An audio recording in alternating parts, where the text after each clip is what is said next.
अस्सलाम वालेकुम दोस्तों। क्या वजह बनी क्रिकेट पाकिस्तान की पहचान। क्रिकेट दुनिया के किसी भी खित्ते में अगर पाकिस्तान खेलने के लिए जाता था तो वहाँ पर चाहे ऑस्ट्रेलिया हो, इंग्लैंड हो, दुनिया का कोई भी बड़ा और मुल्क हो, लेकिन पाकिस्तानियों की एक अलहदा ही पहचान, पाकिस्तानियों का एक अलहदा ही खूबसूरत जो क्रिकेट में मुकाम है उसका होता था। आज हम क्रिकेट में कहाँ पर हैं देखें। बहुत सारे मसाइल हो सकते हैं, लेकिन मोटी मोटी 4-5 चीज़ों पर ज़रूर बात करना चाहूँगा। एक तो बाबर आजम साहब का इस वक्त इस्तीफ़ा, जब इंग्लैंड की टीम 2 घंटे के बाद मुल्तान लैंड कर रही थी, क्या ये मुनासिब वक्त था?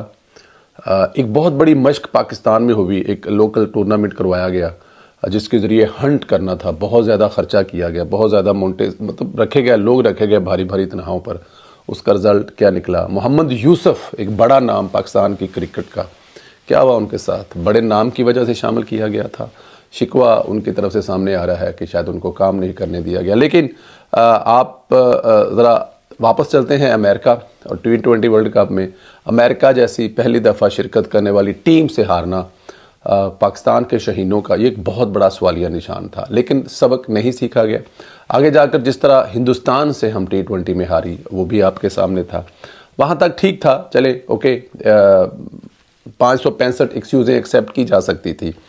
वो जिसे कहते हैं ना कि एक वो बनाने वाले बना गए हैं, गाने वाले गा गए हैं, तुम जीतो या हारो हमें तुमसे प्यार है। ये हमारी मजबूरी है कि क्रिकेटर से प्यार करना पाकिस्तानियों की मजबूरी है। हम तमाम तर जो इख्तलाफात होते हैं, तमाम तर गुस्से जो हैं वो भूल जाते हैं जब वो अगला मैच जीतते हैं। लेकिन मेरे ख्याल में ऐसा होना नहीं चाहिए। लेकिन क्या वजह है कि पाकिस्तान अमेरिका से वापस आकर भी एक बहुत बड़ी मशक करता है पाकिस्तान में नया हंट ढूंढने के लिए, लेकिन फिर हम बांग्लादेश से हार जाते हैं। बांग्लादेश जैसी टीम से, देखें, मैं बांग्लादेश की टीम को कमज़ोर टीम तो डेफिनेट नहीं कह रहा, या मेरे जहन में ऐसी बात तो नहीं है कि बांग्लादेश की टीम जो है वो बड़ी कमज़ोर टीम है। लेकिन एक बात तो आप देखें कि उस वक्त बांग्लादेश की जो हालत थी वो आपके सामने थी। बांग्लादेश में बांग्लादेश के लोग उसको इनकलाब कह रहे थे, वहाँ पर एक अफरा तफरी फैली हुई थी। तो उस वक्त में वहाँ से एक टीम का आना और पाकिस्तान में आकर ऐसे खेलना और फिर जीत जाना, ये एक बहुत बड़ी बात थी। खैर, हम बांग्लादेश से भी हार गए। क्या वजह बनी बांग्लादेश से हारने की भी? क्या किसी ने इस पर बैठे, कुछ थिंक टैंक बैठाए? हमें ये कहा गया कि अब इसमें एक बहुत बड़ी उखाड़ पछाड़ होगी, जो क्रिकेट है उसका पोस्टमार्टम होगा। लेकिन फिर हमने देखा कि कज़ाफ़ी स्टेडियम को उखाड़ दिया। उखाड़ना क्रिकेट टीम को था, लेकिन उखाड़ दिया कज़ाफ़ी स्टेडियम को। आप इससे पहले जो मोहसिन नकवी साहब से पहले जो चेयरमैन थे वो भी अपने सारे तजर्बे करके चले गए। अब तो 6 महीने मोहसिन नकवी साहब को भी हो गए हैं। कहा गया कि जब मोहसिन नकवी साहब आए हैं क्रिकेट की तारीख बदल जाएगी। 6 महीने की कारकर्दगी आपके सामने है ना। आप T20 वर्ल्ड कप में अमेरिका से हार रहे हैं, फिर अपने ही मुल्क में आप बांग्लादेश से हार गए हैं। क्या वजह हो सकती है? कुछ ना कुछ तो इसके पीछे ढूंढना पड़ेगा। लेकिन क्या सियासत आड़े आ रही है यहाँ पर? हाँ, लग तो रहा है किसी न किसी जगह पे कुछ सियासत इसमें हो तो रही है। जो क्रिकेट को ठीक करने वाला बंदा है वो बाहर बैठा हुआ है, और जो इस वक्त वज़ीर दाखिला है, जिसकी जॉब इस वक्त पाकिस्तान में सबसे ज़्यादा है, क्योंकि पाकिस्तान तहरीक इंसाफ जो एक क्रिकेटर साबिक क्रिकेटर साहब कप्तान की जमात है, उसने वक्त डाला हुआ है, तो उसको हैंडल करना किसने? वज़ीर दाखिला ने। और दूसरी तरफ क्रिकेट आपके सामने है। तो यहाँ पे सियासत हो रही है। शायद किसी ऐसे बंदे को क्रिकेट देनी चाहिए जिसका सियासत से कोई तल्लक ना हो, उसका ओढ़ना बिछोना क्रिकेट हो, उसका ओढ़ना बिछोना स्पोर्ट्स हो, दुनिया भर में नाम हो, लोग जानते हों। नजम सेठी की तरफ इशारा नहीं है मेरा, लेकिन नजम सेठी भी ऑलवेज एक बेस्ट चॉइस होती है क्योंकि उन्होंने साबित किया हुआ है। खैर, चलते चलते हमने ये भी सुना कि बाबर आजम साहब ने इस्तीफ़ा दे दिया। बाबर आजम साहब के इस्तीफ़े की जो टाइमिंग थी उस पर ज़रा गौर करना चाहिए।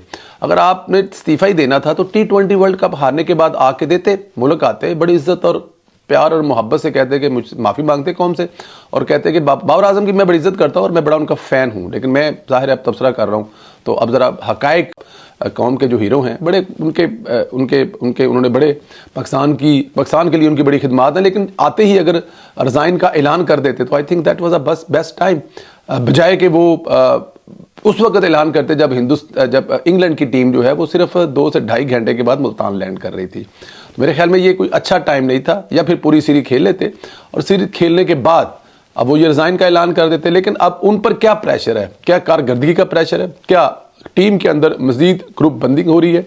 या फिर उनको नज़र आ रहा था कि बांग्लादेश के बाद एक और जो मेडल है वो मेरे गले में डालने जा रहा है, क्योंकि टीम में बहुत ज़्यादा ग्रुपिंग है, टीम में बड़े मसाइल है, टीम जो है वो सिलेक्ट वही की गई है। अब देखिए, एक बहुत बड़ा पाकिस्तान में पिछले दिनों क्रिकेट का मेला लगाया गया लोकली तौर पे, बहुत बड़ा कप करवाया गया, जिसमें बहुत ज़्यादा खर्चा किया गया, बहुत ज़्यादा बड़े बड़े मुआवजों पर लोगों को रखा गया। किस लिए किया गया? कि यहाँ से हंट जो है वो निकालना है, अब नए चेहरे सामने निकालने हैं, नए बॉलर निकालने हैं, नए बैट्समैन निकालने हैं, नए खिलाड़ी निकालने हैं। लेकिन जब टीम इंग्लैंड की सिलेक्ट हुई तो अगर आप पूरी की पूरी टीम पर नजर डालें तो आपकी वो पूरी की पूरी टीम वही है जो बांग्लादेश से हारी थी। तो फिर दरमियान में जो इतना बड़ा क्रिकेट का मेला लगाने का वो क्या फायदा हुआ, जो आपने करोड़ों रुपया इस पे सर्फ कर दिया कि नए टैलेंट को ढूंढने के लिए, और उसमें कुछ नए बच्चे टैलेंट नजर आए भी आपको, लेकिन क्या आपने उनको सिलेक्ट किया? नहीं। और अगर आपने बांग्लादेश वाला ही माल इंग्लैंड के सामने बेचना था या खड़ा करना था तो फिर ये मेला लगाने की जरूरत क्या थी? चले, ये भी कर लिया आपने। अब बाबर आजम साहब के ज़हन में शायद ये बात भी होगी कि जो टीम को लेकर मैं बांग्लादेश से लड़ा और हार गया बांग्लादेश से, इंग्लैंड से वो टीम मैं कैसे लड़ा पाऊंगा? शायद ये भी रीज़न हो सकती है। बहुत ज़्यादा प्रेशर भी अंदर से हो सकता है, ग्रुपिंग हो सकती है, और सम टाइम कप्तान नहीं चाहता कि फलां बंदा खेले और वहाँ बंदा खेले, लेकिन आपको कहा जाता नहीं, आपको इन्हीं के साथ खेलना है। तो शायद ये बाबर आजम की ये भी एक वजह हो। एक और बहुत सारे टॉपिक है, लेकिन एक और जो चीज़ डिस्कस करने वाली वो है मोहम्मद यूसुफ साहब। मोहम्मद यूसुफ साहब का क्या बना? मोहम्मद यूसुफ साहब एक बड़ा नाम है, वो भी शिकवे शिकवायतें कर रहे हैं कि उनको बड़े नाम की वजह से शामिल किया गया था, लेकिन उनसे काम नहीं लिया गया, उनके मशवरे नहीं माने गए, उनकी सिलेक्ट की हुई टीम को आगे नहीं, बल्कि उसमें से अपने नाम डाले जाते रहे। अब सियासत में जाहिर है जब, अच्छा देखिए, जब क्रिकेट में या स्पोर्ट्स में सियासत इन्वॉल्व होगी, मैंने पिछले दिनों जर्मनी, बेल्जियम और हॉलैंड का दौरा किया। ख्वाजा जुनैद साहब ओलंपियन हैं, साबिक कप्तान हैं, उनके साथ मैं फुटबॉल जो क्लब्स हैं उनके सीईओ से मिले, जो फुटबॉल को स्पोर्ट्स कम और बिजनेस ज़्यादा कहते हैं, कि फुटबॉल एक बिजनेस है, हॉकी बिजनेस नहीं है लेकिन फुटबॉल एक बिजनेस है, और बहुत रुपया उस पर लगता है। वो बात भी उनकी ठीक थी।